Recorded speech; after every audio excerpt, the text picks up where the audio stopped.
Just kind of a wrap up and a lead in really to the summer reading that you guys are going to be having. We're just going to do a quick lesson on satire and a quick reading with Harrison Bergeron. And Harrison Bergeron is just an audio video book, an audio reading of it.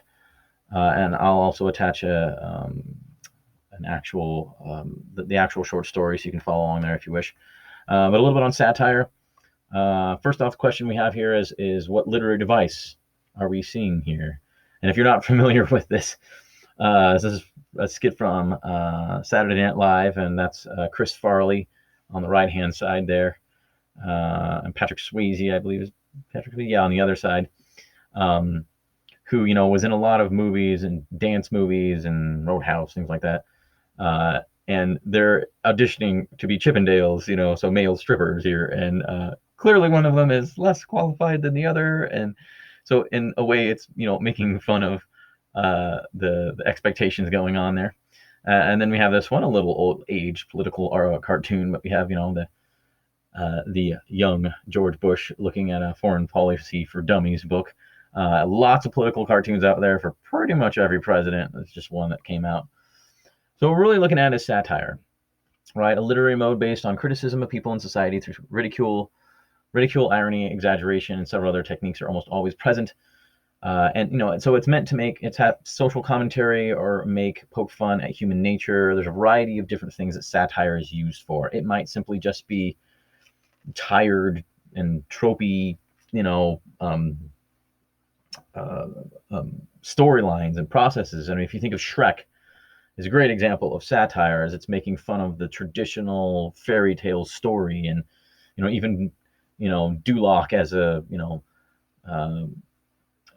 magical place, or whatever they call it, right? Perfect place, right? Making fun of kind of Disneyland and how manufactured that environment is. So here's another example. We have this, the demotivational posters here. It says, "Wishes: when you wish upon a falling star, your dreams can come true, unless it's really a meteorite hurtling to the earth, which will destroy all life. Then you're pretty much hosed, and no matter what you wish for, unless it's death by meteor."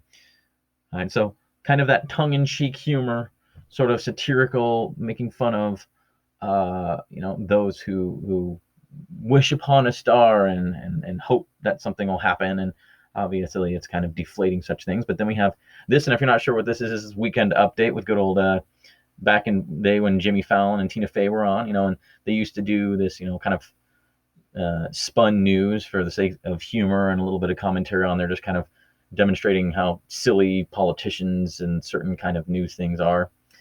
And then we have this one, which looks like it's straight out of, The Onion, if you're familiar with that. High school students demand wars in easier to find countries. How come no one fights in big famous nations anymore, they ask.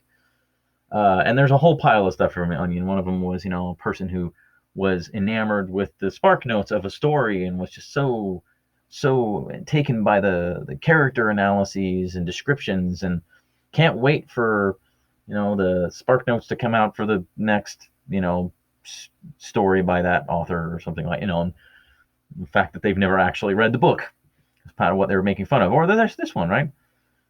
Baby Gasp, right? What are they making fun of here, right? Gap, Baby Gap, and how expensive their the clothing is when you consider how little amount of time the child actually spends in it.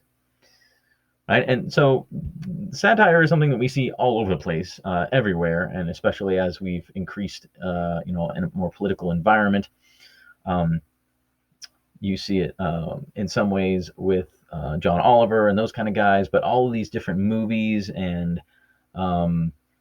Weird Al does a little bit of satirical stuff. Most of his is just pretty standard parody, but in that parody, he's making fun of certain things. So I mean, if you've if you've ever listened to any of Weird Al's music, a lot of times it's making fun of things like the kind of stuff we watch on television, and the kind of things we eat and that kind of thing. So Ron Burgundy is a great example of that, right? With Bill Ferrell making fun of the anchor man, and the guys who are self-important and really, quite frankly, stupid most of the time, right? So yeah, the various elements of satire we see, of course, is irony, hyperbole, sarcasm, parody, understatement, etc. We're going to go over that real quick. So irony, the unexpected results often relating to common conceptions of subjects or the least desired effect. Mockery, the counterfeit appearance, insulting action or insincerity, right? And you're busy mocking your teacher behind their back, or mocking a politician and their style, and in a speech you're making or something like that, or wit, which is the quick verbal ingenuity and humor, right? That's the good stuff. When somebody's got a good quip, and Shakespeare uses a lot of wit, right? And then parody, the imitation of an author's work. Again, you have the likes of Weird Al. Understatement, giving less worth or credit to, right? Well, that was just a cakewalk, when it's like, well, actually, that was a really difficult thing, right? Would be a little bit of satirical sort of commentary. Hyperbole, gross over exaggeration. This isn't going to hurt much, right? That would be a little bit when it's going to hurt you a lot. Right? Is that a hacksaw? Right. Sarcasm, bitter comments meant to inflict pain or criticism. Another brick in the wall, right? On teachers and so on.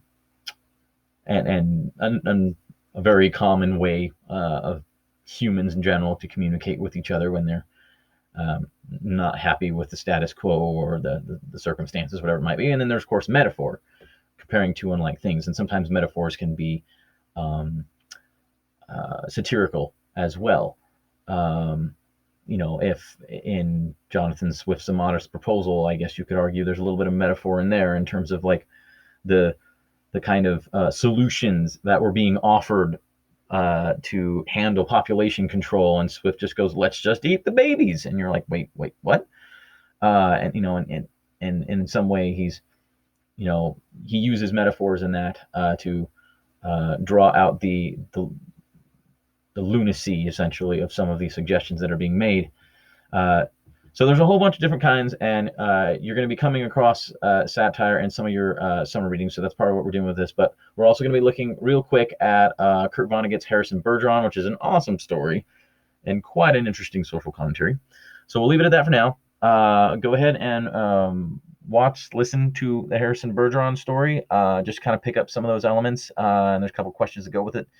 And that's a wrap for your just to kind of prep you guys for your summer reading and into the end of the semester. So thanks for watching, guys. Have a good one.